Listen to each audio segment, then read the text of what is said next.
Welcome to Cinema Daily. Today we will be reviewing Puss in Boots. I'm Matt Burns. I'm Stephen Brault. That is his name. So, Puss in Boots, latest film by DreamWorks Animation. They've had a pretty good run for the past couple movies. How to Train Your Dragon, nominated for an Oscar last year. Yep. Starring Antonio Banderas as Puss in Boots. Salma Hayek. Salma Hayek as the other cat. As Kitty Softclaw. Kitty Softpaws. Softpaws. Yeah. And Zach Galifianakis as Humpty Dumpty. It is about Puss in Boots, who the history of the character as he is cast out of the city that he grew up in and has to get magic beans to get the golden goose. To get the golden goose. It's a Jack and the Beanstalk story, but with Puss in Boots and an egg. Yeah. So, what did you think of this film? Well, overall, I thought it was a decent movie. Mm-hmm. It had enough laughs that, made me enjoy it. Mm-hmm. But I did have a severe problem with how much it seemed forced the whole time. Yeah. They had the idea of Puss in Boots from Shrek, obviously. And in Shrek, he's a good character because he's a side character.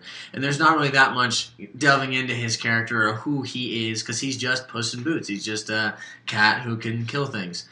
And I thought the whole movie was forced. Especially, in Shrek, they do the connection between all the fairy tales. They bring them all together.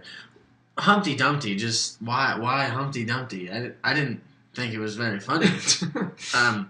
I thought that Antonio Banderas' character was pretty good, and I thought that Salma Hayek's character was pretty good, but the rest of them I didn't enjoy too much, except the one cat that just goes, oh.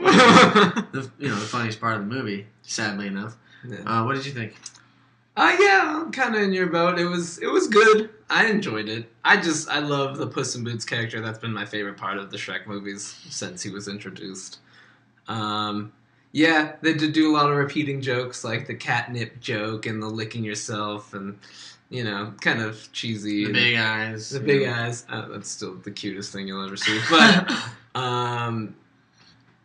yeah, I think I enjoyed it pretty well. I never really was like, ugh, except for when they make a Fight Club reference, and that was straight up facepalm. But yeah, I think I did that a few times. The facepalm. Yeah, when it's a dance battle. Yeah, dance fight at the beginning. Yeah. The whole time he's telling a story. Mm-hmm. They did a lot of exposition. I think almost half of this movie was actually telling the story before the actual story. Yeah. I did like the way they portrayed Jack and Jill. I thought that was funny. Yeah, that was Jack good. And Jill, instead of being like the normal happy people, are actually the bad guys. Builds. And they're just big, burly people, and they're really, they're the bad guys, so they're evil and they're scary. Mm-hmm. And they were good. I liked the way they portrayed that. Yeah. And I also liked the Jack and the Beanstalk whole, series of events that goes on. Yeah.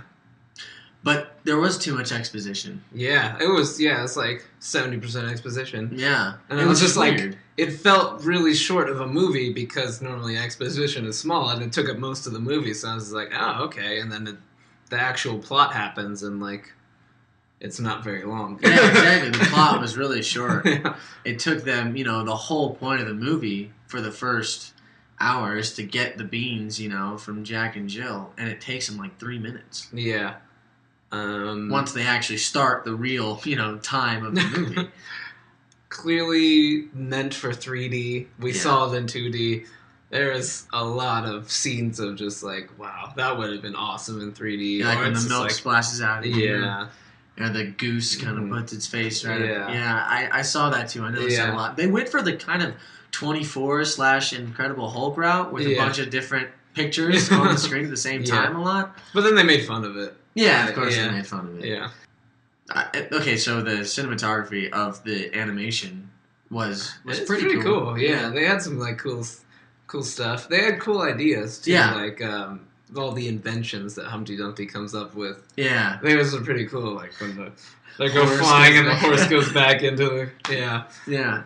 I did like that, and I liked when they were falling down from the beanstalk, they're supposed to be super, super high, above the clouds. And so when they're falling, because they're falling out of the beanstalk and they're falling next to the tree, and it shows them from far away, and they're just barely even moving. I thought that was good. Mm-hmm. But once again, they felt the need to go back to that shot a few times, and it seemed childish, but it is a kid movie, so kids would love that movie.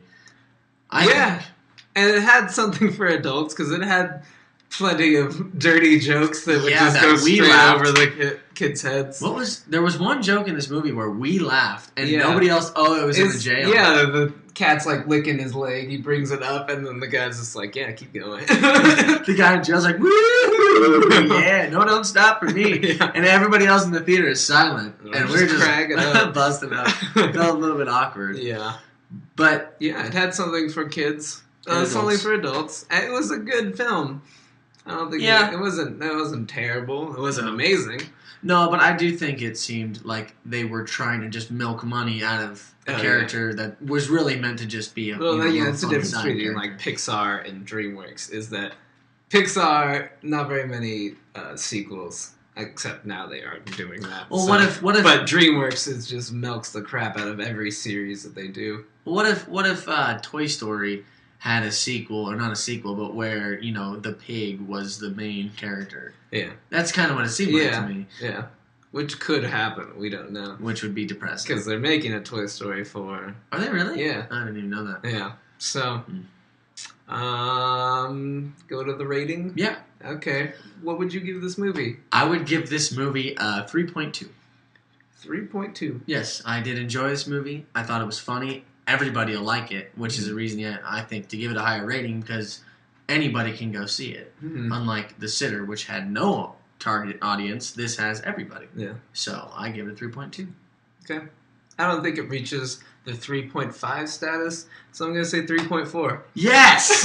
Not giving a solid number. I like that. That's good. Yeah. Tomorrow we will be reviewing Arthur Christmas. Yes. Another animated movie, but we will see this one in 3D. Yeah. Yeah. So look forward to that review. This has been Cinema Daily, and have yourselves a wonderful day.